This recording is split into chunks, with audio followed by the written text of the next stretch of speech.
GRIDLIFE iRacers are back trekking to the virtual West Coast for the second round of 5 in this Tuesday Fun Run series. While most GRIDLIFE competitors in the real world focus on tin top GT and TC cars, whether racing or time attacking, all can appreciate the complexity and design of an open wheel car when one comes around. Tonight, though, for the first time in years of iRacing competition, GRIDLIFE esports competitors will climb into a tiny little carbon tub and race the iRacing iR-04 at WeatherTech Raceway, Laguna Seca. Packed grid, packed heats, 62 cars deep. It all starts now. Hi, everybody. Kyle Heyer, joined tonight by Austin Cobb, driver in GRIDLIFE Touring Cup, the number 136. But Turbo Miata. Austin, welcome aboard. Really excited to be here tonight. WeatherTech Raceway with an open wheel car for the first time in GRIDLIFE iRacers history. Yeah, hey there, Kyle. Thanks for the big welcome. It's a little weird sitting on this side of the stream, but I'm real excited.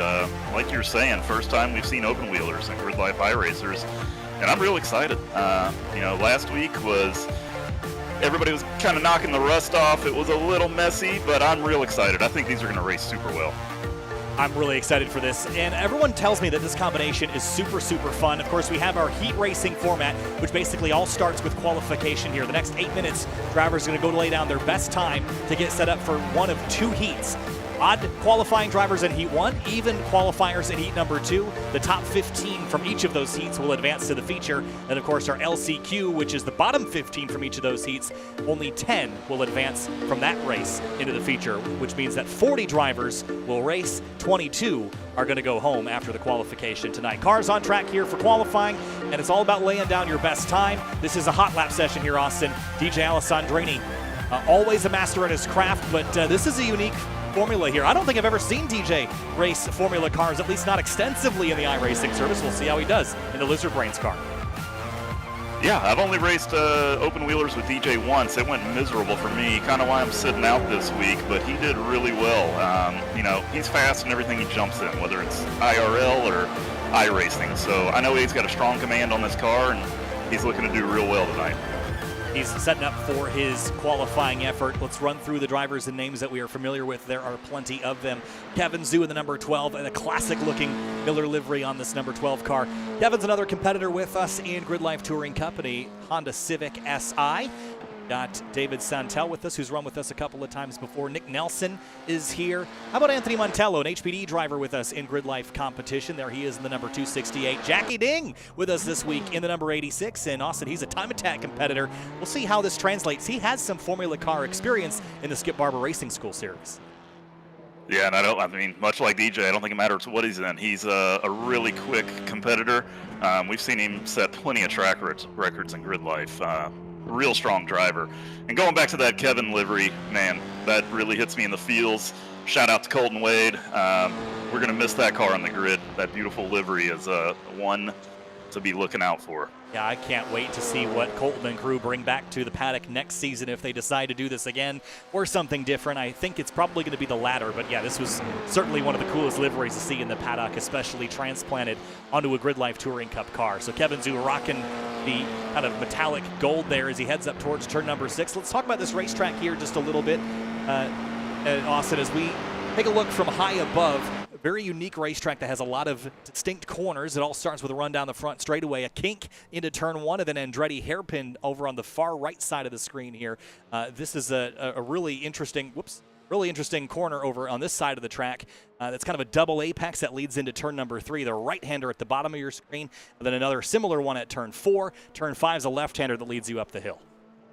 Yeah, this track is real unique. It's super technical. Even the corners you would think are pretty simple, like turn 4, they can really get the best of you. Now, maybe in this car it's going to be a little easier. It's probably high enough downforce that it could very well be flat. I'm not real sure. I haven't driven it. But a lot of tough corners here. Turn 2 and 3, pretty difficult. You get into turn 6, people can get themselves in trouble. They turn in a little early, they hit that sausage curb, and you could have a melee on your hands. And then, of course, the corner everyone's been waiting for, the corkscrew. This is turn 7 and 8, and you're dropping 4 stories from the top to the bottom of this thing. And I've heard Tom O'Gorman describe this as really not all that interesting once you figure out how to take it, but the first time anyone takes this corner in the sim or in the real world, it certainly is a challenge. And sight lines in particular in these small cars will be a big challenge. Absolutely, and I think we all got to keep in mind Tom O'Gorman is a certified alien. That's also true. what he finds, you know, to be pretty pedestrian, the rest of us are saying, what?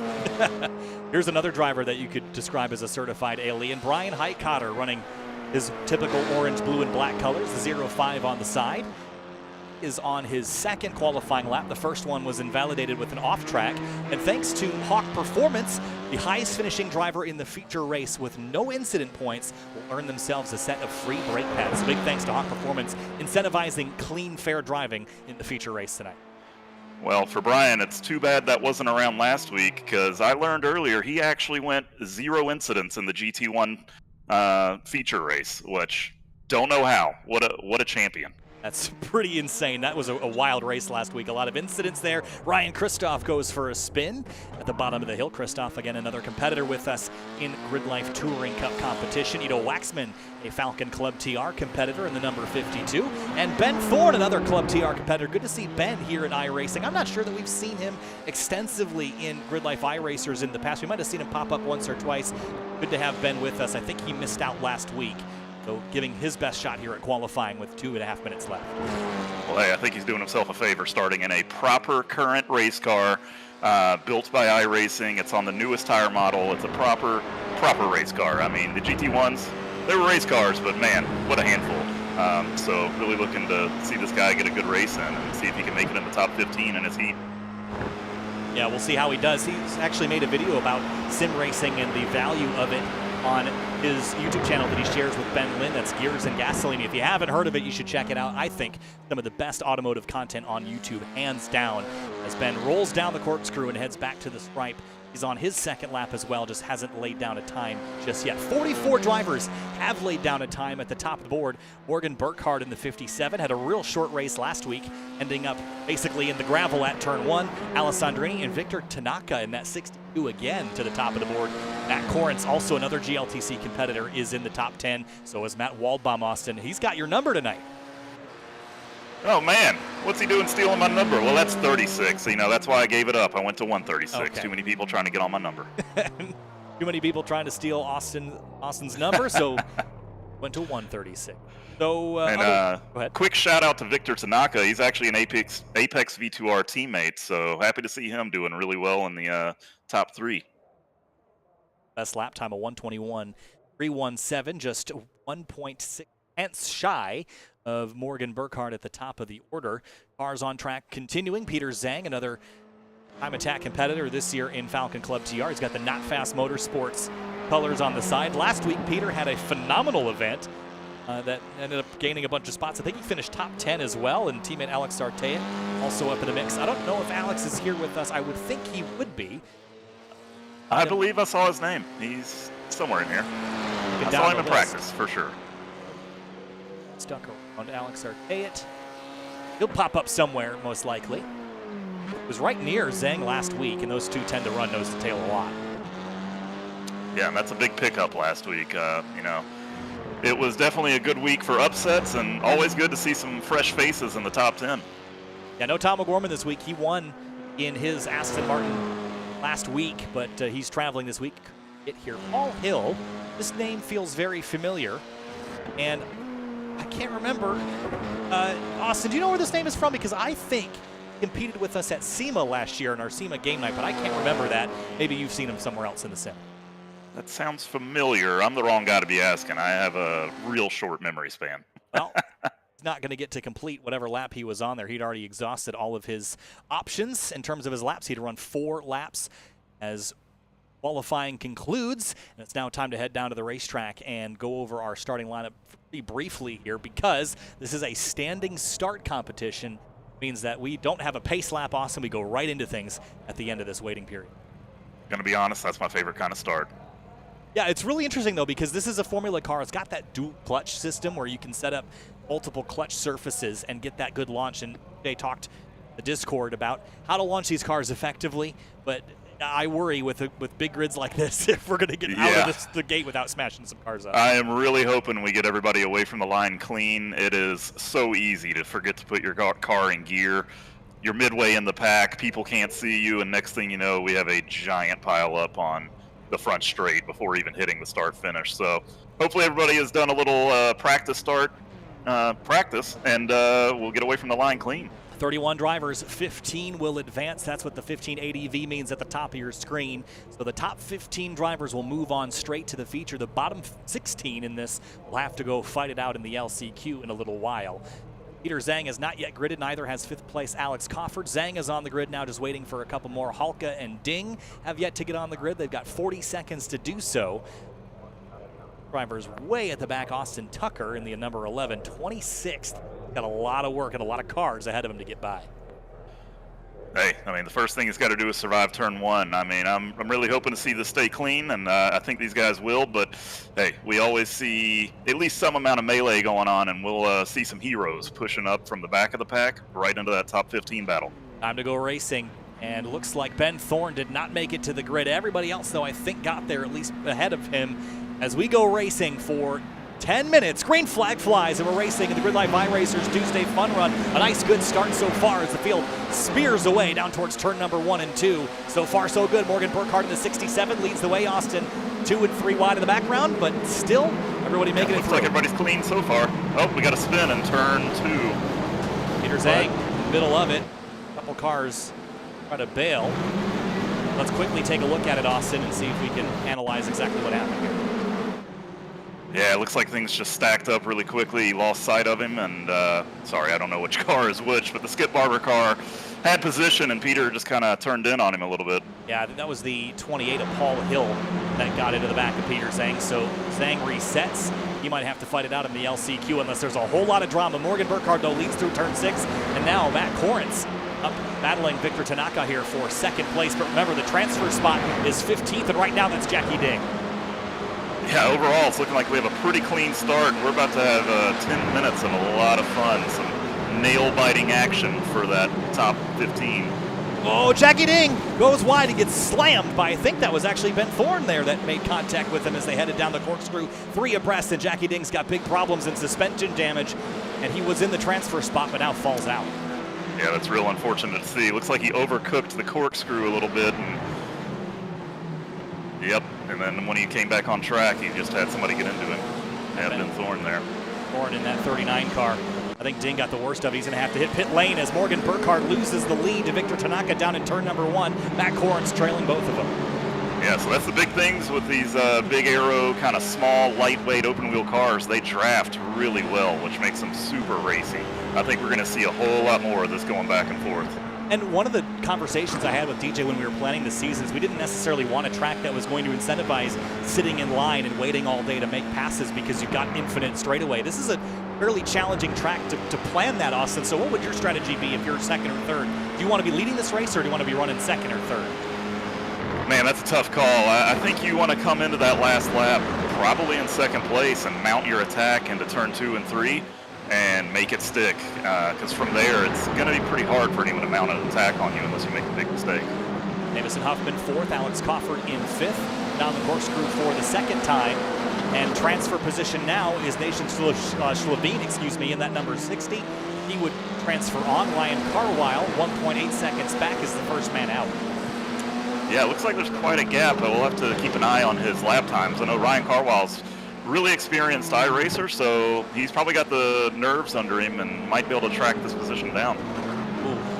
Enriquez in the 29 going for a big skid there as a battle for 4th has kicked off. Jamison Huffman on the outside of Alex Cofford. They battle for position as Tanaka and Burkhardt trade spots again into turn 1. Man, and this is what I'm talking about. These are proper race cars, and with that high amount of downforce, you're getting a lot of draft out of the last corner down towards turn 2.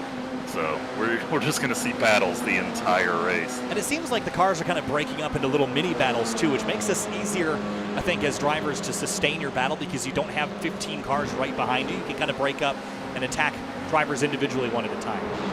Yeah, absolutely. Hopefully Heat 2 kind of learns from that. You know, we had that little bit of a stack up in turn 2 on the race start. Maybe Heat 2 will kind of heat that and go into it with a little calmer approach and see that these battles kind of break out into themselves. You have time to make moves. You have time to make up some ground and put down a pass. 48 of Jay DeVries went around for a loop. He was in the transfer position, but gets wide here and exit at turn 5. A super common thing to do, Austin. Just run yourself out of racetrack, drop a tire off the edge of the curb, and now he's first man out, Carwile in, and battling Slovene here for 14th now. Yeah, absolutely. That turn 5 will get you every time. It's a super classic mistake to make, and unfortunate to see him succumb to that one. Watching over the left shoulder of Carwile. Love this angle. You can see the helmet, you can see the rear view mirror, you can see the driver out in front, Slovene.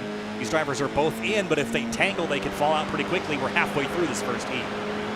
Yeah, but I think Carwile wants more positions. You know, why hang out in P15 when he can go get P14, P13, P12? You know, the further you finish up the order in this heat race, the further you start in the final race. So important thing to note that this is essentially you're qualifying for that feature race, as you mentioned, Austin. So there is incentive to move as far forward as you can, because this is only going to be 28th in the feature event, which is not a great starting spot. Yeah, exactly. You know, every single position you can pick up is worth, you know, mountains of time getting into that next race start. It could be the difference between finishing inside that top 10, you know, seeing an upset, and just racing for 20th, 30th, whatever. And it doesn't really matter. You know, we're all here, we're having fun, we're racing our buddies, so that's what it's all about, but we're still racing, so. Josh Halka has had a problem. It has not been a good night for the time attackers in particular, between Jackie Ding, Ben Thorne, Peter Zhang, and now Halka all having problems. I wonder if Halka's story is the same as we saw with De Vries. No, he gets loose mid-corner, which is an interesting place to lose control. It was a bit bizarre. I'm guessing these cars don't have ABS, being Formula cars. Looks like he might have carried a little too much pressure down to apex. Got that little wiggle and kind of tank slapped it out into the dirt.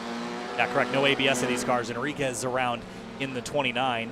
Another time attacker with us in Grid Life competition. He's actually missing the front wing on this car.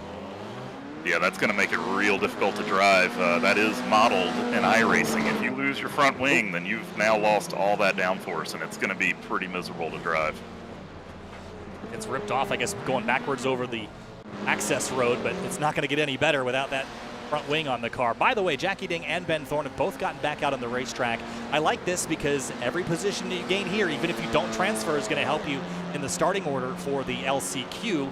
And again, only 10 will transfer. So Jackie and Ben back on the road trying to get any spots they can. Yeah, that is super important. Even if you're just working for P16, I mean, that's front row in the LCQ, and that could be absolutely massive for getting yourself into the final race.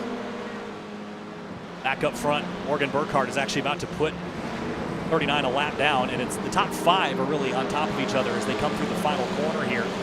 Should be about 3 laps, well, maybe 2 laps to go here with about 1 minute and 22-second laps. Burkhardt, Tanaka, Corrins, Coffert, and Huffman, but again, this is essentially just battling for the pole, not for any points or any sort of win tonight until we get to the feature. Right, and it looks like Nathan back in P15 has a pretty good gap to, or was that Jackie Ding? I might have been looking at lap traffic. Look back here. Some traffic. Slovene is chasing Carwile. De Vries is 4.4 seconds back and a little bit slower.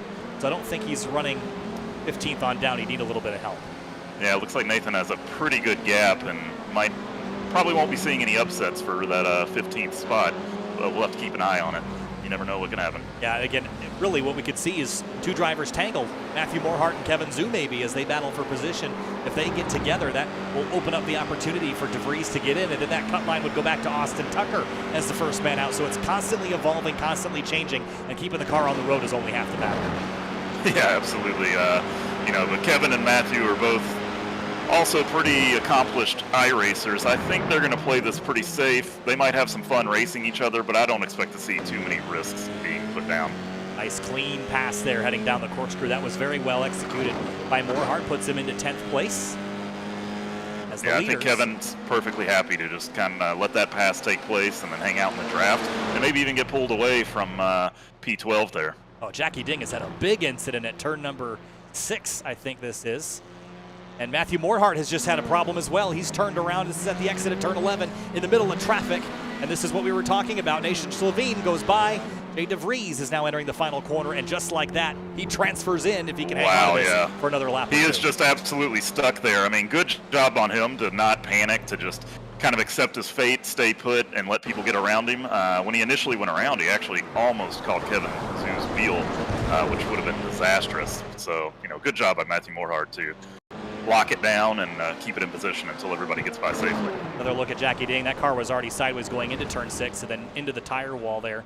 Big time damage for Jackie, and that will take him out of the race, at least for the time being. He'll have to fight it out in the LCQ for sure. So we go back to the lead battles. They're going to be coming around to the white flag next time by. Jay DeVries has the transfer spot, but Austin Tucker is now hot on his heels for 15th place. Wow, this could really, as soon as I said there's not going to be too much of a battle for P15, here we are. It could be coming down to the wire. And then we also got the fight up front. Mac, he's a patient man, but I could absolutely see him making some moves. He wants that second row in the feature race. White flag lap, final time around in Heat 1. Tanaka swings to the left, swings to the right, goes to the outside down at the Andretti hairpin. Battle for the lead, and Matt Corns licking his lips watching from third. And a slide, and Tanaka's off track for a moment, but he gathers it back up and gets back in third. Wow, that was a big moment. Huge effort to hang on to that one. I think we might see this battle calm down at this point. They're probably just going to finish it up P1, 2, 3, but you never know. And back to 15th place. About 2 miles left for Austin Tucker to get around Jay DeVries, and last time by he was 2/10 quicker. He needs a little bit more than that to get by Jay, but a big gain in turn 1. Jay's offline, trying to optimize that second apex in the Andretti hairpin, and Austin's close. Yeah, he's got that draft, and once you're filling somebody's mirrors up, it can really start forcing mistakes. Turn 5, we've already seen that tire dip get the best of them, so we'll just have to see how this plays out. Final lap here for Austin Tucker. Up front, Matt Corrence and Morgan Burkhardt still battling for position. Morgan's got the advantage over Corrence, though. Yeah, I'm not really expecting to see a big move here. These guys are in very safe position. They're just going to bring it home. P1, 2, 3, 4, kind of how they started the lap after that small mistake from Victor. I'm sure he is absolutely just breathing a sigh of relief that he didn't loop it in the Andretti hairpin. Austin Tucker overdrove the corkscrew there. So Burkhardt picks up the win here in Heat 1. Corrence, Tanaka, Crawford, Bueller, the rest of the top 5 for the transfer spots, though. Tucker might come up just a couple of tenths of a second short as Jay DeVries enters turn number 11 and comes through the final corner. Austin throws it in there. Wow, man, Jay really looked like he was kind of under-driving that final corner, really making sure he kept control of it. Almost gave Austin a shot there, but honestly, I think Austin's gonna be pretty happy with that position. Front row in the LCQ is a pretty good spot to be. You're kind of in control of your own destiny from there. Yeah, really good run for Jay DeVries, though. He will get himself into position. Here's a look. Morgan Burkhardt gets it done on top of the order, at least in the first of our 2 heat races. Now looking down at 15th on up. Jay DeVries and on up, they qualify. 16th on down, they will not qualify. So Halka, Vicari, Alvarez, Tucker, Ben Thorne, Jackie Ding, and more will have to fight it out in the LCQ, of which only 10 will advance. Yeah, we'll have to see what happens there. Ben Thorne, he had the pace. Maybe we can, maybe he'll kind of bring it down, kind of reflect on the race, and we'll see some moves from him in the LCQ. I don't know what it is, but it seems like each week, the second heat tends to have some of the biggest and heaviest hitters in this mix. DJ Alessandrini, Brian Heitkotter, Giovanni Romano from the Porsche Sprint Challenge Series is here, the number 99. Matt Waldbaum is here, so is Dave Santel, Anthony Montello, Ido Waxman. This is the who's who heat, I think, here, Austin. Yeah, we got a lot of familiar faces in this one, a lot of talent. I'm real excited to see how Alessandrini and Heitkotter get along. Heitkotter, obviously, pro racer IRL. Even if he's lacking a smidge of pace, Alessandrini, he's just got that racecraft on point. I think he's going to be putting a fight up. Green flag, and we're racing in Heat 2 for the GRIDLIFE iRacers Tuesday Fun Run. A sprint down to turn 1. Alessandrini leads the way. Heitkotter and Romano side by side for second. Dalla Riva and the 74s in the mix, and down into the first corner. So far, so good. Yeah, we're looking real clean. I'm seeing a good bit of conservative driving. People are just letting the race come to them, and looks like we've made it all the way through to turn 3 cleanly. Really well done by this group as we head down into turn 4. Still a couple cars side by side. Still trying to sort it out. It looks like there's another in the 40 as Santel's underneath somebody there at turn 5. That's Taylor Castelline in the number 1. Oh yeah, it's hectic all up and down the field right now as everybody tries to hustle for position and find their spot in line. We still got some 2, almost 3 wide on the run up to the corkscrew. Santel heavy on the brakes, car wobbling and weaving, struggling for grip as they head down the hill. Now the track falls away from you, spin at the top of the hill, and a couple of cars scatter. Oh man, it was bound to happen. There's an absolute melee going on up there, but we have a huge fight going on, and we got a couple of more cars off. Yeah, that was Pedro Leon in the 305 I saw, but it was originally that yellow car that was stopped mid-track that I didn't quite get a number, the 25 maybe? Alfred Rodriguez? No. But whatever it was, the big mess. Yeah, and there was even more of a melee going on up ahead in the P10-ish region around Anthony Montello. He got away free, but one car did get just a smidge of contact and spun off track. So these guys are racing real hard, and it's been mostly clean, but hey, things are bound to happen. Remember what's on the table tonight. Thanks to Hawk Performance, the highest finishing driver in the feature with 0x will earn themselves a free set of brake pads courtesy of Hawk Performance. Now that is only a deal good in the feature, but again, keeping your tires off of other people's tires is a big deal tonight. Keep your hands to yourself and elbows in. Yeah, absolutely. You know, I'm trying to figure out right now who my pick for that is. You know, I kind of want to place a little personal bet on who's going to be the winner of the Hawk brake pads. Alessandrini leads the way here, but 15th is the transfer spot. That's Ryan Finch for now, and as he passes somebody that was trackside, that was Mitch Marhefka turned around. That's going to put Marhefka now in the transfer spot. Ian Giebler, first driver below the cut line. Yeah, and it looks like Mitch has a pretty good gap there, so as long as he can keep it clean, but I mean, it seems like he's having a little bit of trouble with the car. Maybe he's letting his nerves get the best of him. So hopefully he can just kind of take a deep breath, blow it down a little bit, and keep it together for the rest of this race and make it into P15. Doesn't appear like he's got any damage, so he should be okay on that front. Again, these cars can be pretty fragile when you bang, I guess, proverbial fenders, tire-to-tire contact. That'll further in the field Ryan Verholsten, the number 8, Mark Crawford of the number 50, and the 51 of Scott Patza. Yeah, these guys are having an absolute scrap, and they're also racing really respectfully. But they're having a great time back there, really going for it. Love watching 3 cars wide and 3 different lanes being chosen as Shreyas Venkataraju is around at the exit of turn 3. Wonder if there was some car-to-car that led to that, or just loose on exit, too much throttle maybe? Yeah, that's what it's looking like. He might have tried to pinch the line of his exit a little too much, and once the tires started spinning up, just went around on his own. I mean, that seems to be the biggest struggle with these cars. They're racing really well together, but people are mostly getting in trouble by themselves, just trying to push a little too hard. Matt Waldbaum up to 4th. Fabulous looking livery on this car. All the colors I choose today. I really love it. I almost thought it was an Apple livery for a second. It kind of does look like nope. that. Yeah, it's just all the colors. Waldbaum having some internet-related connectivity problems here. No oil line coolers or something to blow off, or no mechanical failures, but you certainly do have the internet to contend with. Absolutely. It really looks like DJ is just kind of running away with this one. He was quite a bit faster than Heitcutter on that opening lap, and he is not slowing down. Last time by a personal best. Same for Heitcutter. DJ was 0.6 of a second quicker, maybe no surprise. 15th place. They were super close in qualifying, but you know, maybe Brian's just playing it a little safe. He's in a good position. He's under attack from nobody, so maybe just kind of hanging on to it and trying to get that second row in the feature race. Ryan Finch, 15th place. He's the transfer driver, 2.8 seconds back to the 58, who's the first guy out, chasing Marhefka for 14th place. Love the helmet, the floral stickering on the helmet that you see on the left-hand side of the mirror there. Good look for Ryan Finch. Absolutely. It's a real good-looking helmet. And this guy, I mean, he's in 15th, so he's feeling safe right now, but seeing that many cars ahead of you, I mean, that's a good 4 positions, 5 positions almost he could pick up. So you know he's kind of hustling it, just wanting to get up there, pull a little K-Mag special off. He might need all the luck he can get. Mark Harris spins at turn 11. He was in 8th. So he's in the gravel as everybody tries to scamper on by. He's going to drop down to 15th place. And and get right back on track in front of Ian Giebler. So Giebler's going to gobble up the 9 if he can get to him.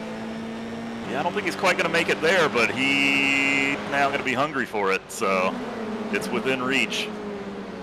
What happened to the number 9? Ooh, gets on the curb on entry there, Austin, and just spins the car out. Yeah, just trying to use a little too much on entry, maybe a little too, target fixated on the car ahead of him. Dipped a tire in the dirt, and around he went. He looks like he's really just sending it right now. Brian Hetty, and a new name to my knowledge here in GRIDLIFE iRacers, battling with Val Pietro in the 102. And more, the 15 of Hetty, and almost got a boot from the car behind him. This is a great scrap for about 10th spot, isn't it? Yeah, this is an absolutely fantastic fight. You can tell these guys they're almost driving over their head, but they're keeping it together. They're respecting each other's space, and man, that looks like a party. 15 car following Marhefka now into the corkscrew line astern. They drop down the couple stories again from turn 7 to turn 8, and then into turn 9, this long left-hander that you're just trying to be patient to get back on throttle here, Austin, because if you understeer off, that curb on the outside can catch you and spin you back across the road. We've seen that a couple of times. Yeah, and that's kind of what we were going up when we were going over the corners in qualifying. I mean, that's kind of this track in a nutshell. There's a lot of corners that don't seem that technical, but man, this track can bite you in so many different places. It's an old school track. There's not a lot of runoff in many places, and if you take one step wrong, you're just going around and losing positions at best. Well, Tomo, our winner from last week, is watching on Twitch right now, Austin, and he was asking if we've gotten a hell yeah brother yet. We have not, but now that Tomo asked for it, hell yeah brother. Heck yeah. As we roll through turn 4 rather, Val Pietro, Ryan Finch, Mark Harris continue to battle, and Giebler still one spot out. He can see all those positions ahead. All would count. If one of them were to spin or slide, he would have that opportunity, and they're side by side ahead up the road. Yeah, he is just absolutely licking his lips. He's watching all these fights going up ahead, and you never want to see your buddies wreck, but things happen, especially when races are getting this spicy. These guys they're all within the top 15, but hey, if you're in a race, you're going to do some racing, right? Whoop, DiPietro runs wide as these guys battle. Giebler has had trouble of his own at turn number 6.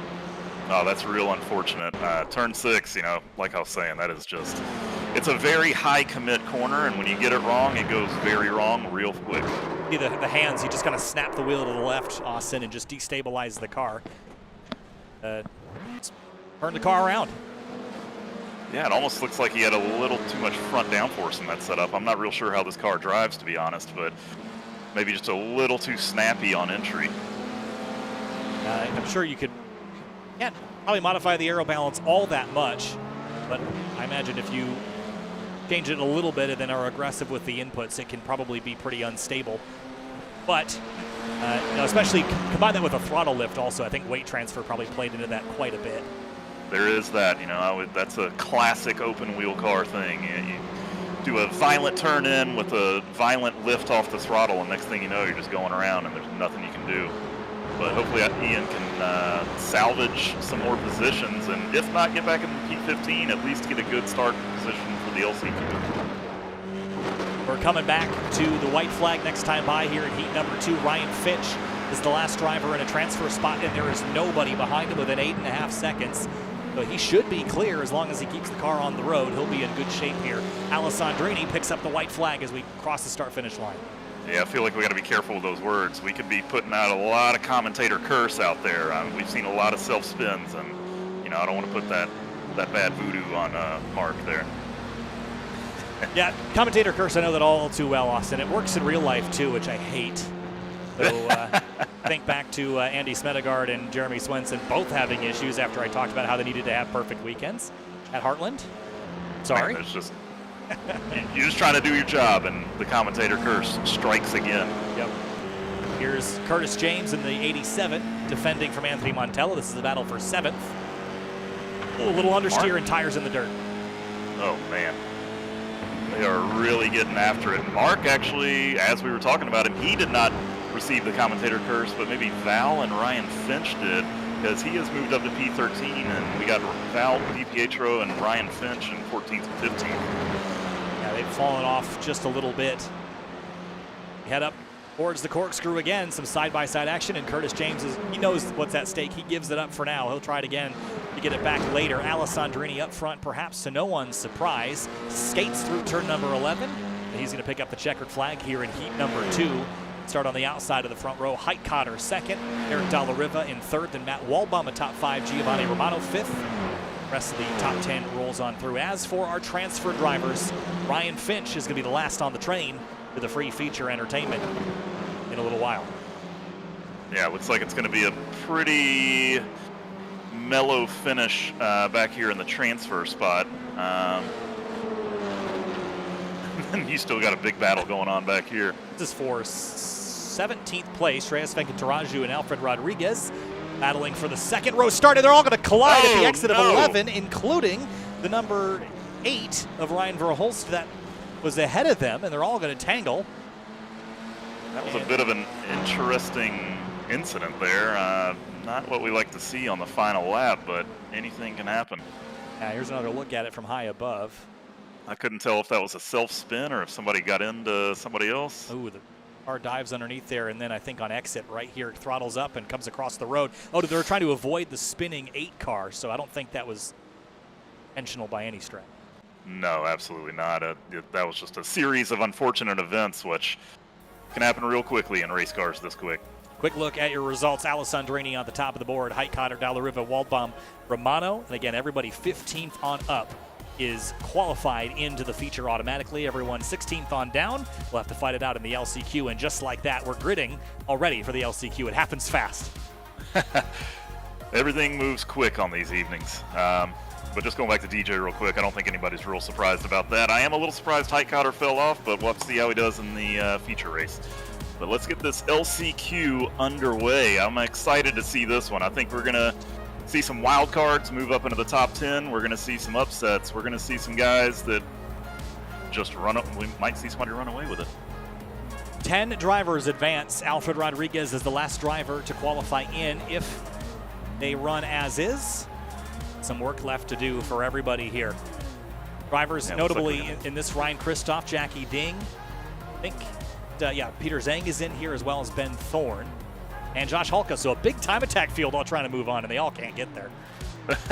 Absolutely. We got a lot of familiar names. They had some unfortunate incidents in their heat races, but they've all had a chance to learn the car, to learn from their mistakes in Heat 1 or the mistakes of others, which can sometimes be really important. Jump start for the number 59. That will be a penalty for Tim Wire, and that's how you throw a night away. Yeah, that is just awful, Austin. Let's see what these guys do down in the Andretti hairpin. I mean, it's the LCQ, so we're going to see a lot of guys getting real racy. They want that top 10. A little bit of bumping and banging back here as everybody tries to squeeze through. Jackie Ding's middle 3 wide as they come out of turn number 1 and 2 and head to turn 3. We do it cleanly so far. Can we get through 4? Man, it is real stacked up. We're about to go 4 wide through turn 4. Oh, there it is. Are really getting racy. I think we had some drivers pile up there, and Jackie Ding is one of them. Oh, no. We got a big melee further back in the field. Adam Corrent's getting tied up in that one. Man, big mess. We won't stop to show you that one as we head back up front. There's a battle side by side into turn 6, and Ben Thorne is through it all, and he's up in the top 10 in the transfer spot right now. You love to see it, Kyle. He learned from his mistakes in his heat race, and he is moving on. Oh, big dive into the corkscrew. Sorry, Austin. I thought he was going to overshoot it, but he didn't. He got it slowed down. I'm not sure if he was overshooting it or if the number 8 was overshooting it. He was just kind of waiting to see what happened. On board. But either way, they made it out alive, so they did. These guys are... Oh, and there goes the pit stop for the black flag. Real unfortunate, and that's going to... Whoa! Oh, behind him. Big stack Yeah, we up. got some big melees back there. I was looking at the wrong screen. Ebler's got big time damage here on this number 58. See how it all started. Looks like there might have been a missed break point. Oh, yeah. 51 of Scott Patza gets on top of him. The 56 tried to slow down and miss it. That was Kyle Vallejos, but they stack in, and the 58's the one with the biggest damage. It's real unfortunate for those guys. Hate to see their night in that way, but hey, we still got some racing to do. We got Jackie Ding on screen now in P15. he's got a little work to do, but we know he's got the pace. He's still rolling critically, and Kyle Vallejos is not. He was ahead of Jackie Ding, so he's going to drop out behind, and his night is over just like that. It happens so fast, and this might have been all on his own. Yeah, we just keep seeing that. There's so many small mistakes that are leading to drivers falling down the order or just getting completely taken out of the race. But how about Richard Sawicki, GLTC racer in P13? He's only got to move up a few more positions, and he's going to make a feature. See ya, Alfred. Alfred Rodriguez goes for a spin at turn 9, and just like that, drops back to 10th place. The last transfer spot, battle for the lead here. This is essentially qualifying for 31st in the feature race, and they're side by side, and Ben Thorne's around at turn 11. Oh, man, he just cannot catch a break. It looks like another self-induced error. It's just that throttle and the entry and exit of these corners in this car seems to be getting the best of folks. He's still in a transfer spot, though, back in 9th place as drivers battle ahead of him. Shane Vicari, spin in front of him. That's Tala Sadiq. He'll let Ben Thorne on by and Rodriguez on by, and there's the transfer spot. Sadiq is out and needs the spot to get back in. And as per usual, the LCQ does not fail to deliver. Full of excitement, keeping the people entertained. Survival of the fittest, it seems like right now, as people just keep self-spinning. And that will lead to opportunity for those that had a bad start, like Jackie Ding up to 14th place. Much like this track, it's a roller coaster of emotions for many of these drivers. A lot of drivers ended up corkscrewed. Puns on demand from your man, Kyle. What they pay me for, Austin. I love it. Down the hill for Holst and Halka battling for 3rd place. Josh Halka having a pretty good rebound after a crash in his heat. Big understeer, though, had to make a big lift through turn 9. Still climbed the curb, but kept the tires on the road. Yeah, you got to wonder. I mean, I know all these guys want to move up as many rows as they can, but if you're driving over your head and you're inside the P10, do you just kind of back it off a little bit and make sure you make that feature? Or do you just keep pushing? I mean, not a lot of people are getting passed on pace alone. I think most people are getting passed because of mistakes, like we're seeing with Sadiq again at turn number 10. He's going to lose another spot to Richard Sawicki in the number 528, who you mentioned earlier. He's up to 12th place as Ding goes around for another spin. Oh, man. Ding can just not catch a break. Our time attackers are really having a hard time in this car. I don't know what it is, but Ding Fling didn't work this time. Another spin. That time it's a lap down car, I think. So it's not going to affect any of our top 10.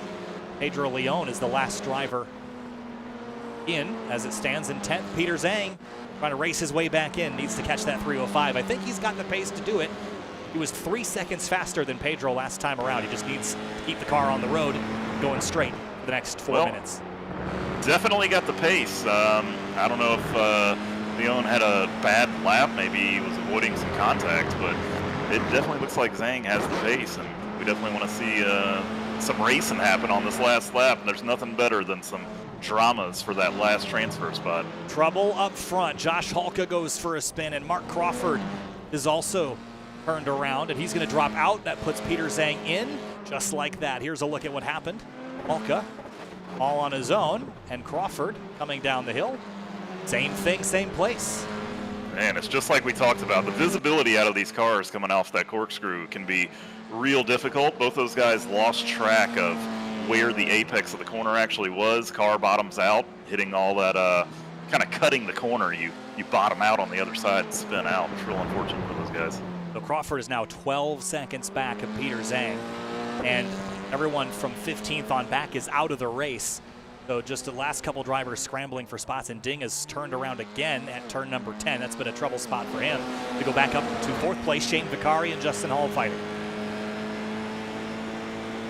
Yeah, let's see if that draft can help pull him up. You know, I know these huge ass guys can be very formidable racers. They're very quick and very good at racing. Many of them race IRL and some endurance leagues, and they should definitely have the racecraft to make something happen here. I've seen Justin Hall in some iRacing events before. He chases Vicari down here into the corkscrew, and watch the drop, and you can see the car get light. Even these extremely lightweight open wheel tubs lose a little bit of mechanical grip as they head over that crest, and then you add some throttle to the mix. You just turn these things into tops very quickly. Yeah, it's funny how quickly the aero balance on these cars seems to change. You know, after the corkscrew, I saw some guys talking about how it has enough aero that you don't actually want to use the whole track. You run kind of a mid-line and just let the aero push the car into the ground and run the shorter line. But then you got some other corners here where clearly the aero's kind of letting go as you get to lower speeds. So real interesting mix. Justin Hall passed Vicari for 4th, so trade those spots. The 23 takes that position away. Yeah, it seems like these guys are kind of racing real clean, respectfully. You know, they're both in the feature transfer area, so they're not looking to risk too much, it seems like. About 2 minutes left in this race, and Mackie Ding again has had a spin. See what this one was. This is coming down through turn number 9. And right here a little bit, is it turn 10 again that gets him? Yeah. Looking like it. A little bit of a lockup on entry. It's also possible he has aero damage from previous incidents, and the car is just getting worse and worse as it goes. You could actually see I was going to circle it, but now he's back in pit lane. It's partially repaired. Some damage on that front wing that could certainly be affecting performance of that car. For Shreyas Venkataraju, he's leading the way, and we should be getting 2 laps to go this time. Almost 1. We're about 10 seconds shy of only needing 1 more lap. 2 to go. Venkataraju, Austin Tucker, Verhulst in the 8th, then Justin Hall, Shane Vicari, Ben Thorne, Rodriguez, Halka, Leon, and Zhang are your top 10 runners. A little bit of a battle back here behind Ben Thorne. He's got the 25 and Rodriguez and the 3 of Halka behind. Yeah, looks like these guys are just going to keep it spicy for us, fighting in the mid-pack of the transfer positions, putting on a show. They definitely want to be on stream, and they're doing it the right way. Rodriguez, I think he was turned around a little earlier, so he's rebounded pretty nicely. He started 10th, but this is still a net gain of 3 positions for him. And Josh Halka qualified for this heat up in about 3rd or 4th spot, 2nd row on the start. And he's fallen a little bit. The run these guys get. Where do you go, though? This is where turn 5 can get you. He gets a little loose, but hangs on to it. That's Rodriguez that had a bit of a bobble. Are they going to try side-by-side into 6? No, great smart racecraft there from Halka. Rodriguez, though, a little offline, and Halka didn't get back in throttle soon enough to fully take advantage of it. Yeah, Halka showing some real maturity there to kind of back out of it, not force the issue. There's no real reason to right now. Just back out and see what happens, because if you can keep this battle going, you push Rodriguez ahead into Ben Thorne, not physically, but just in a manner of racecraft, then next thing you know, you're back in this fight. Big wiggle on the curb. He's got his not fast teammate Peter Zhang behind him a couple of seconds.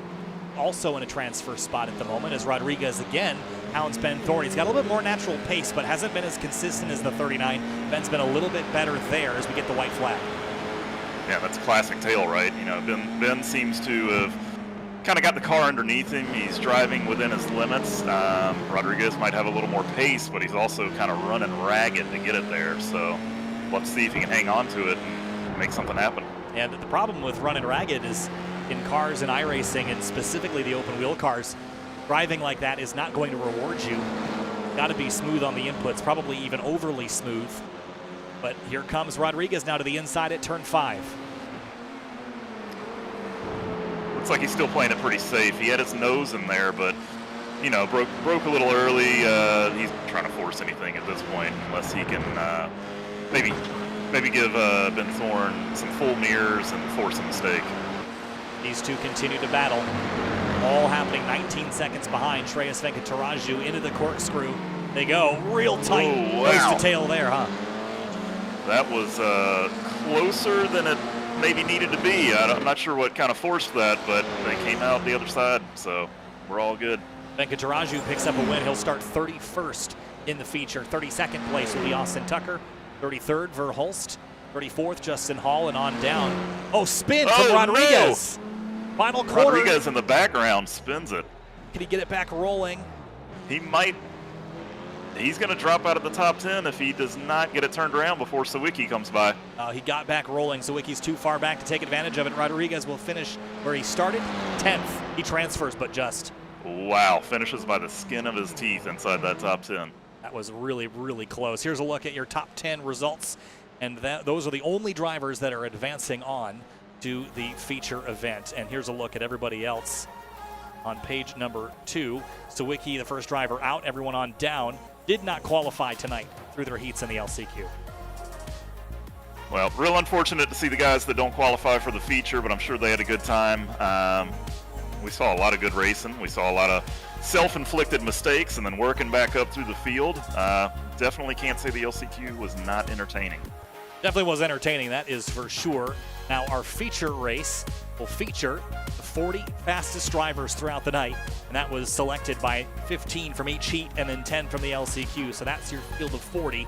And on the left-hand side of the screen is your starting lineup. And you can look on down as the ticker scrolls through. Morgan, Burkhardt, Alessandrini, Corrence, Heitkotter, Tanaka, Dalla-Riva, your top 3 rows. Then Cawford, Waldbaum, Bueller, Romano are the rest of your top 10. Other notable starters in this field towards the tail end. Kevin Zhu starts 19th, Carwile 25th. Ben Thorne will roll off 36th place. 20 minutes is our feature length. Austin, predictions, who you have winning this thing? Oh man, it's hard to bet against Alessandrini. He's so fast and he's a very smart racer. He's the kind of guy, if they get a breakaway, he'll be perfectly content. Well, no, I'm going to take that back. He's never perfectly content to sit in second. But obviously strong contender. Corrence can always come out of nowhere. Heitkotter, Tanaka. We got so many people. I mean, Waldbaum, he's, twice IRL. He's come out of nowhere and won some races. So, but here we go. Green flag, we're racing in GRIDLIFE iRacers Tuesday Fun Run, week number 2. F4s at Laguna Seca, down into turn 1. Burkhardt on the inside, defending from a horde of 39 others. Big slide in the background, a couple of drivers locking up as we try to get through turn 1. Everybody trying to win those Hawk brakes pads for the cleanest, highest running driver here in the field. Oh, and they're trying to keep it clean. I mean, it was wild coming into the untreated hairpin, but they kept it clean. We're looking pretty good so far. And, man, I'm real excited to see how this race plays out. We got some huge hitters, a ton of pace, a ton of racecrafts. This is going to be a fun 20 minutes. Big blocks in the background, but so far so good. Nice, clean start. Big pickup from last week. Here comes Alessandrini to the inside at turn number 6. That's a tough pass to make. Burkhardt leaves him space and side by side through 6. Wow, that is a big move on lap 1. But, like I was saying, Alessandrini never happy. Oh, spin behind him. One car sideways. That was, I think. That looked like Justin Hall. Oh, or maybe that was the 19 of Cawford. Oh, gotcha. Cawford to the 19 went for a slide and corrects it and gets back rolling. I don't think there was any. Maybe it was Justin Hall. There's a couple of those huge ass cars. And Jamison Huffman's. Oh man, now I'm trying to chase drivers dropping down the timing screen, but that is Jamison Huffman who's off track, and Corrence is also off at turn 11. Man, it's a mayhem on the opening lap. It doesn't seem a lot of people are getting, taken out. It seems to be a lot of self-inflicted mistakes like we've been seeing. Yeah, Corrence just looped it all on his own. I think cold tires, not having heat, no warm-up lap or way to get heat in your tires and brakes. You're basically starting on cold stuff. And Burkhardt leads, Alessandrini second, then Tanaka, Heitkotter, Dalla-Riva, third, fourth, and fifth. Yeah, and this is already kind of turning into, I wasn't necessarily expecting it, but I was anticipating a Burkhardt Alessandrini, a breakaway, and I mean, those guys are going to scrap the whole time. I'm not real sure of Burkhardt's racing style. If he's like me, he might just let Alessandrini by when he gets there and then just be content to hang out. Up towards the corkscrew. Look at Waldbaum. I love the halo on this car with that multicolored design. Yeah, that looks super cool. Really like it. Does look awesome. Kevin Zhu's got problems and drops down the order. Back a little bit further. Curtis James and Taylor Castelline fighting tooth and nail, tire to tire, and behind him Adam Kovac has a big slide. He gathers it up. Yeah, there are some big scraps up and down this field. While the front of the pack is kind of thinned out, the middle of the pack is just absolutely racing. Alex Cawford in that 19, we saw that car turn sideways entering the corkscrew on the opening lap. Now he's got the 85 of Kovac to his outside as they head into turn 1. Yeah, look at these guys just going too wide around the whole track almost. You love to see it. A lot of racing respect here, and looks like the move has been completed. We'll see if Kovac can answer back. One of the things that I think helps this particular car at a track like this is that these are pretty small cars dimensionally, as opposed to the GT1s we raced last week that are really big cars. And Road America is a lot narrower in places than WeatherTech Raceway Laguna Seca. So small car, wide track versus big car, small track, or at least narrow track, and I think that's contributing. But Burkhardt leads Alessandrini, little lockup here into the corkscrew. Oh, let's see if Alessandrini's going to poke that nose in there. He might make it too wide again, and yet another sketchy spot. Oh, super close side by side at 9. You could actually see Alessandrini get a little sideways there, but collects it up. He is really pushing hard, even though we got a good 15 minutes of racing left or more. I think this is going to be scrappy all the way through. Remember, Burkhardt qualified up front last week at Road America and was off and crashed at turn 1, even though he was right in the mix in terms of pace. Never got a chance to show it. DJ on the brakes, hard into turn 1, up the inside. Really close stuff there as they battle wheel to wheel, but Alessandrini has the nose ahead. Burkhardt fights back on exit. Great stuff up here. Excuse me, is F1 taking notes? This is great racing happening right here. Okay, this is what it should look like. If anyone was following the Brazilian GP last weekend, look, I'm not a big fan of Verstappen a lot of times, but for him to get a penalty at that turn 2 collision was that was appalling, I thought. I didn't even watch it. I keep up with F1 so little. I've heard of the incident, but didn't even watch it. So imagine having overlap for 2 corners, and then having 3/4 of your car over the inside curb, and then getting a penalty for contact. Incredible. And look at these guys. They are still just going after it, still respecting each other's space. Going too wide down corkscrew is absolutely insane. And into turn 9 again. Alessandrini's got that inside lane. Burkhardt runs wide onto the curb. That's a dangerous thing to do with these very low to the ground Formula cars. DJ's got 2 tires in the dirt, and Tanaka smells blood in the water. I was going to say, look at what's happening. The more these guys go too wide, the more they make it a 3-car fight instead of a 2-car fight. And if they keep going, maybe Heitkotter gets pulled in, Waldbaum gets pulled in. The more people get the draft, the more people they bring into this fight. To turn 1, DJ on the outside trying something different here. Can he pin Morgan to the inside? No, he cannot. Tanaka is going to fill the gap. He clobbers the sausage curve, though. And Brian Heitkotter now sees these 3 fighting, and he wants into the mix. Yeah, this is kind of interesting. Alessandrini, after the first couple of attacks didn't work, I would almost expect him to kind of lizard brain out and push Burkhardt along, let that gap build up.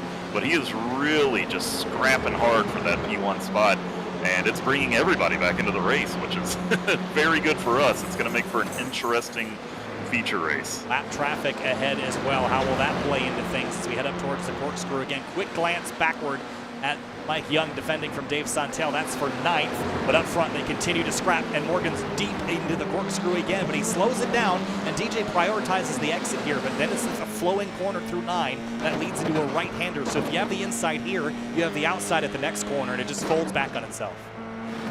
Yeah, this is making some incredible racing. These cars, like you were saying, these cars are narrow. They have downforce. They're working really well side by side, and it's creating a ton of great racing. It's almost making me sad I didn't buy this car and enter myself. Well, I'm glad to have you up here, Austin. It's been a fun one so far. About 12, 13 minutes to go. And down the front stretch, they continue to battle. DJ again late on the brakes. Gets some overlap right at the entry to the corner, and Morgan left him space. Yeah, DJ is really flirting with it. That one was that's getting a little on the edge of raciness right there.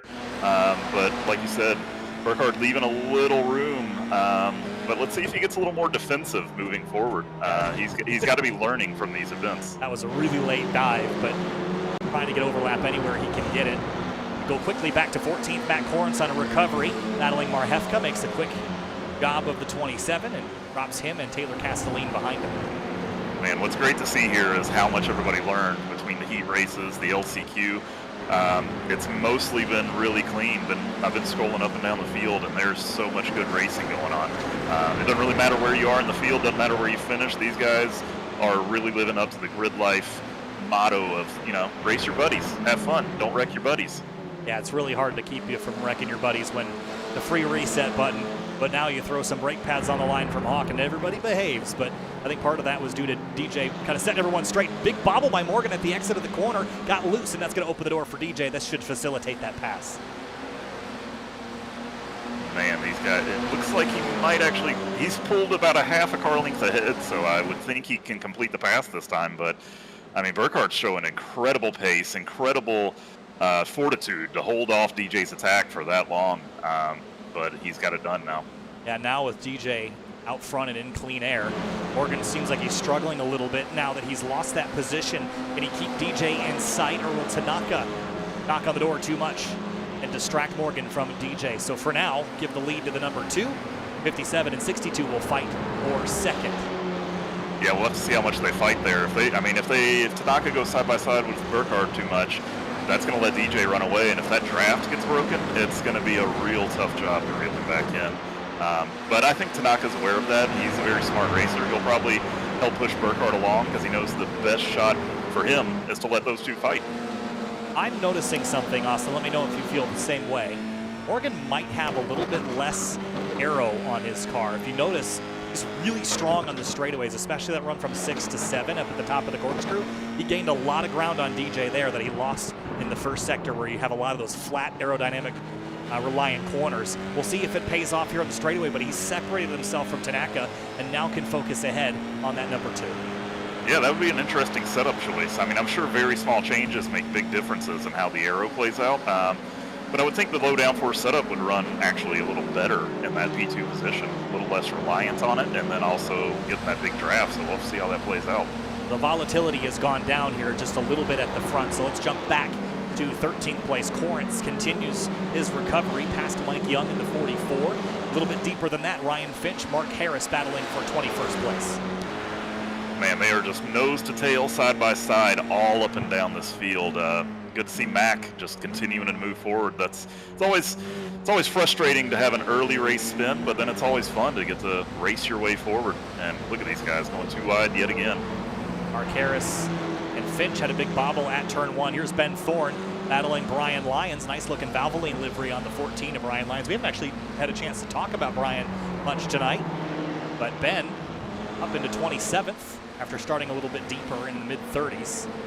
I was going to say, Ben probably feels like he's racing other Ben. Or which Ben has the Valvoline livery? Him. Oh, it's him. So he feels like he's racing himself. Yeah, that's a very aerodynamic looking Honda Civic that he's got behind him now. Hey, I mean, you do what you got to do to set those track records. Got that CR lip, and then all of a sudden it looks like a Formula car. Oh, I like the reference there. Down the hill, and just ahead, Mark Harris and Brian Hedges. Ooh, this is dicey. Real dicey, and pulling that Haas car right into the fight. Ryan Finch. They're real racy, but they're also showing a lot of maturity. They're giving each other room. We love to see it. This is a lot of fun to watch. Mike Young to the inside of Marhefka for a moment. Taylor Castellini, the one behind, riding on board with Taylor. Look at this. Let's see if he can get a run coming out of turn 4. Man, it looks like the aero wash is a little bit of a factor there in turn 4. The third car in line got the worst run out of all of them. Yeah, right there you can see the push and the understeer there. You have to compensate. All these little aerodynamic components on these lightweight cars are a pretty big factor.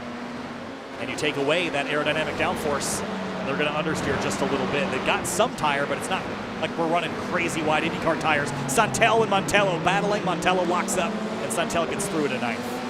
How many times are we going to see people go too wide through corkscrew? It's incredible how many times we've seen that this race, and it's been successful every time. Knock on wood. I'm pretty sure it's been every time. Lawrence has a big run here on Cofford. To the outside, to the inside, late on the brakes. Big dive. Wow, huge move. Oh, takes out no. 268, and somehow Montello saved that. Wow, that was an absolutely massive lunge by Mac. I'm going to go ahead and call it and say he made a bit of a mistake there. Probably lost track of his number boards. Not really a move typical of Mac right there. But they all came out the other side. So Montello did a fantastic job saving that. I thought for sure he was going to spin. He got hit pretty hard, but managed to save it as Cofford goes to the inside now to try to capitalize on it, getting popped out of line. I really hope that wasn't Montello's first incident point or 2 incident points for contact or 4, however many it was, because, man, that was an incredible save.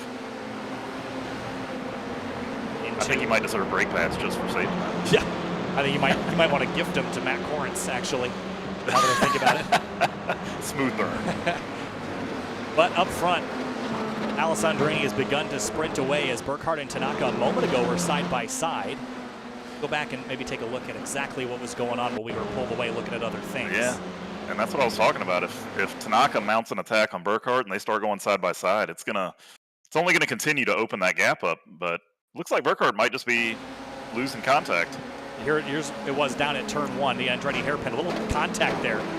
Wheels kind of locked together. It sent them for a skid and brought them kind of both down a little further behind AJ. Yeah, and another huge save. Looks like Victor, it might have been a combination of Victor coming down on Burkhardt and Burkhardt not really turning in as much as Victor had expected, and had to come up with another huge save just to keep that together. Curtis James in the 87, they to the outside of Marhefka, and big lockup and clobber. Oh no! Taylor Castelline in there a little hot and takes out the 27. Yeah, that was real unfortunate. You know, these guys, as the race wears on, the mental fatigue sets in, and you're feeling the pressure to make up some more positions. Yeah, he came in super late, had a big front left lockup, and just could not get it woed down. And sometimes you know you've made a mistake, and you just have to carry it in. You know the tire's locking. You know you're not going to slow down.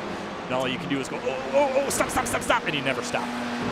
Yeah, that's one of those situations. He was kind of boxed in. A lot of times, if you don't have a car on your outside right there, you know, you'll see people choose to just throw their car to the outside of the corner, but he didn't really have the option, so real unfortunate.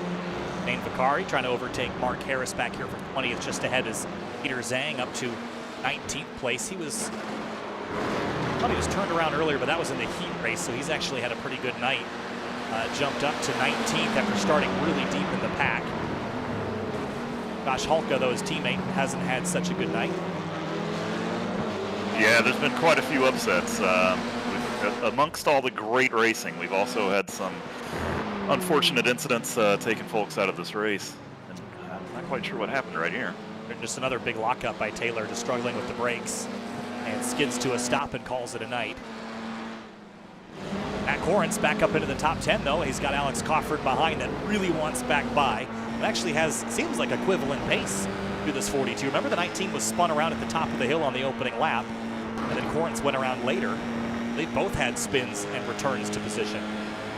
Yeah, so now it's in the part of the race where the moving forward starts to slow down. You're kind of back into the part of the pack that you're supposed to be in originally, and look at that, it's getting real racy. Looks like Alex is gonna take that position back. If Corrins has a response. Thought they were gonna go side by side into 6th, but Corrins bailed out. Been around the block a couple of times and knew that wasn't gonna work, as Anthony Montello has a spin at turn number 6, and I think this was all on his own. Again, just trying to flick the car in and destabilize here. I wonder if he might have some left rear damage as well, maybe just a little bit of suspension damage. By the way, should appreciate this livery that 268 car has, because it is a custom Miller Lite throwback with Anthony's Lazy Rocket vinyl produce service on it, as well as some GRIDLIFE decals. I always love to see Anthony's liveries. He's adapted a few different classic liveries with the Lazy Rocket branding, and it's real cool to see. Lazy Rocket, GRIDLIFE, I see you there on the nose as well, so really well thought out, good attention to detail there for the number 268. Still running in 16th spot though, so all is not lost as we go back to the battle for 10th between Corrins and Cofford. Yeah, take notes, everybody. If you're trying to make a livery to get on stream, rep GRIDLIFE, you know, do some classic liveries, do cool stuff. Do that in real life too. Yeah, absolutely. All and right. Mac is kind of taking the Jeremy Swinson approach, just throw purple at it. Purple's not a bad color to throw at something, I'll tell you that. It's definitely different. Alex Bueller, well, it's not his day off, but he's chasing Romano in 7th in the number 99. Yeah, in this part of the pack, it looks like they've strung out a little bit. They're running a little more nose to tail, not quite as much attacks going on, but I think they're all kind of building up to it. They're, you know, maybe they found their comfortable pace, but they're all contemplating kind of cranking it up that next notch. So all it takes is one little mistake, and we're going to see a whole bunch more side-by-side action. Minute and 51 seconds to go. That means that next time by, we'll get the white flag. It'll be the final lap of racing. Here comes Cofford now on Corrins to the outside, down towards the Andretti hairpin. Corrins shoves him over to the right just a little bit. Yeah, these guys are just going at it. They're a very similar pace, so they keep, you know, using the benefit of that draft and little mistakes here, little mistakes there, and getting side by side. And Alex pulls the move off yet again. Has the pass for the time being. Maybe the slipstream will throw the balance back in Corrance's favor, but Corrance looking a little ragged there at the exit of 4, dropping some tires, but reels him back into turn 5. Yeah, I think these guys are just having a whole lot of fun right now. They probably know they're in P10. They're just trying to put on a show now. And it's working. Ooh, big slide for Cofford. Quick hand. Let's see if that mounts an attack into the corkscrew. Here we go, to the right.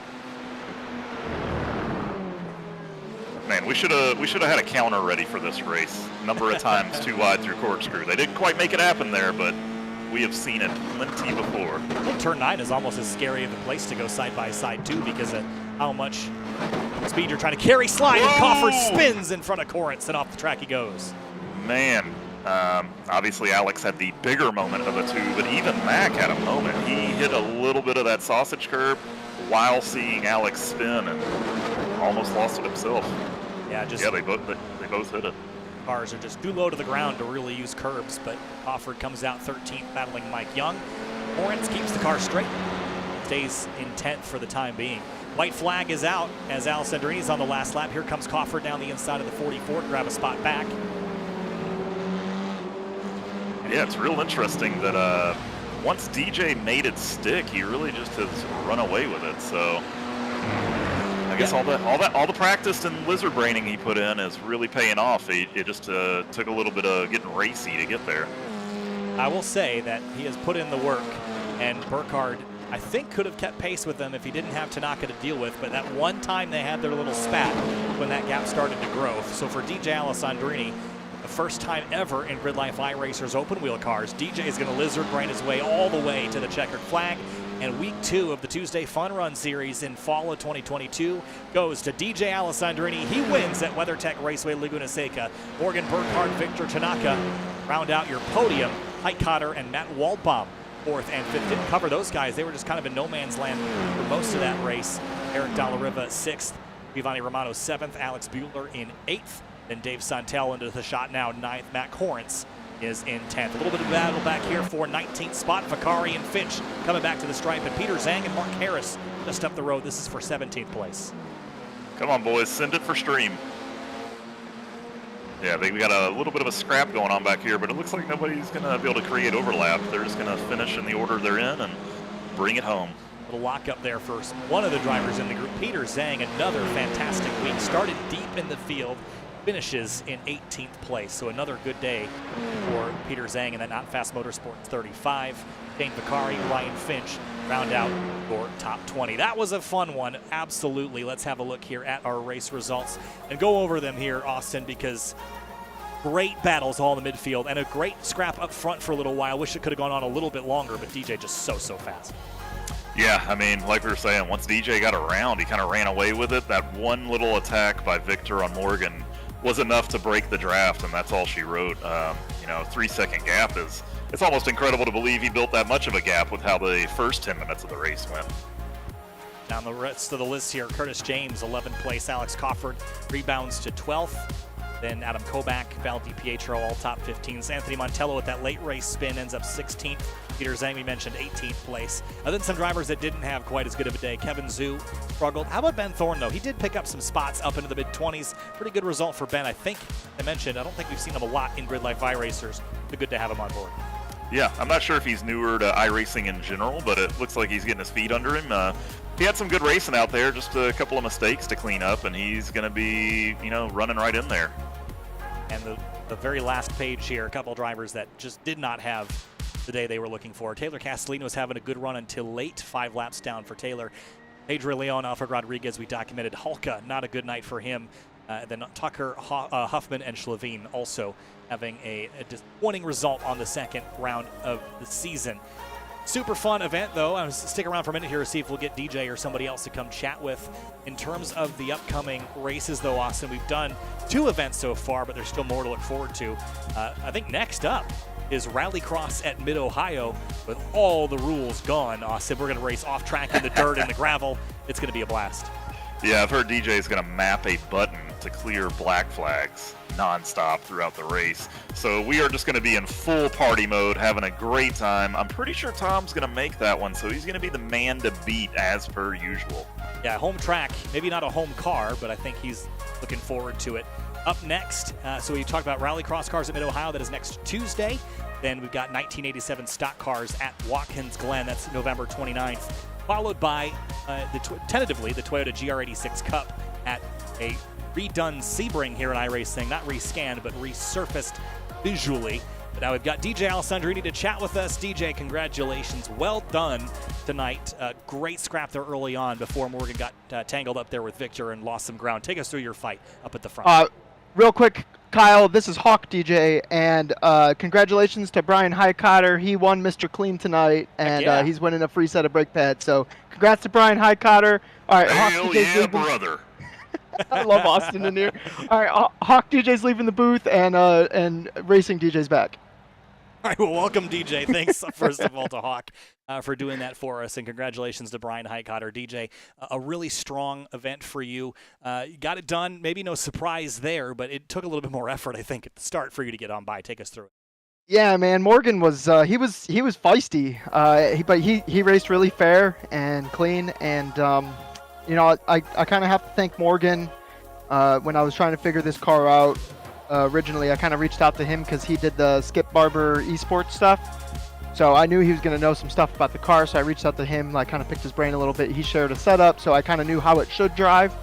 That was like 2 weeks ago, and yeah, I just kept, I found the car pretty fun, so I kind of kept just driving it, doing some officials, stuff like that. So I feel like I had a little bit of an advantage coming in here just because a lot of people, this is the first time they've ever driven it.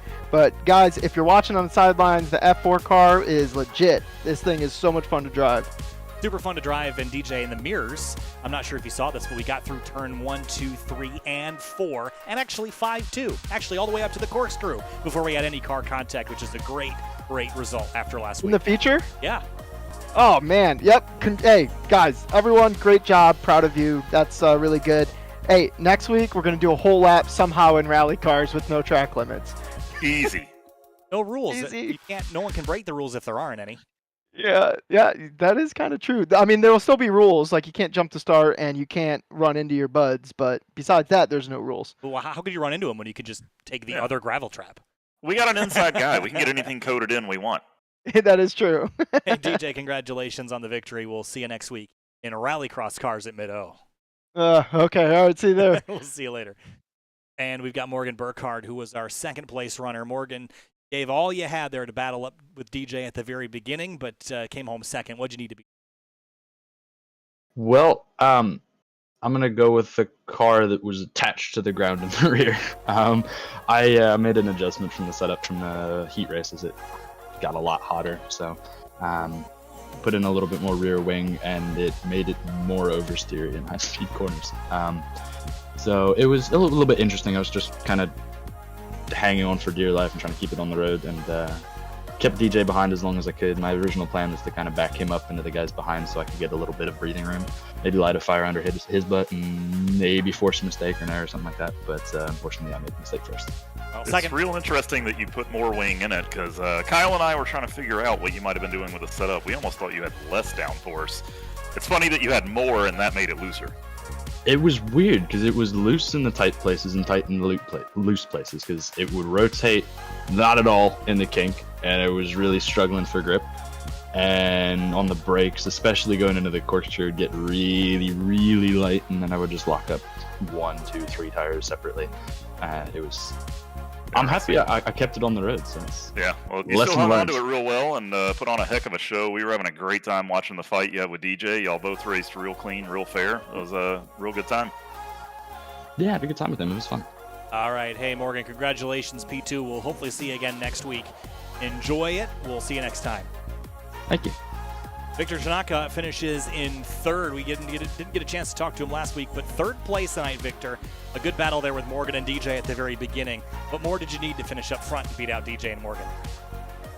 Yeah, bro, can't get past Morgan, man. He's too wide. He made the car very wide in both Heat 1 and the feature race there. Yeah, just could not find a way around him.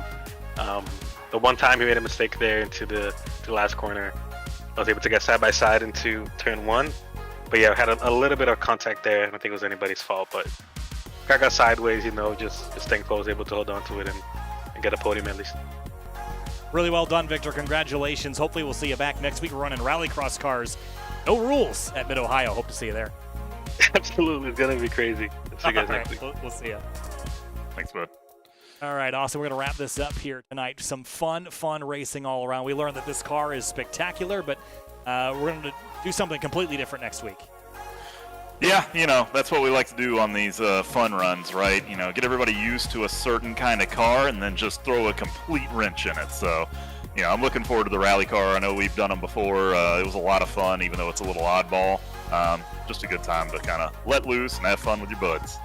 We're going to see you next Tuesday at 9 o'clock Eastern. Thanks so much for watching. I'm Kyle Heyer, joined by Austin Cobb. We'll see you next time here for the GRIDLIFE iRacers Tuesday Fun Run. Thanks for watching.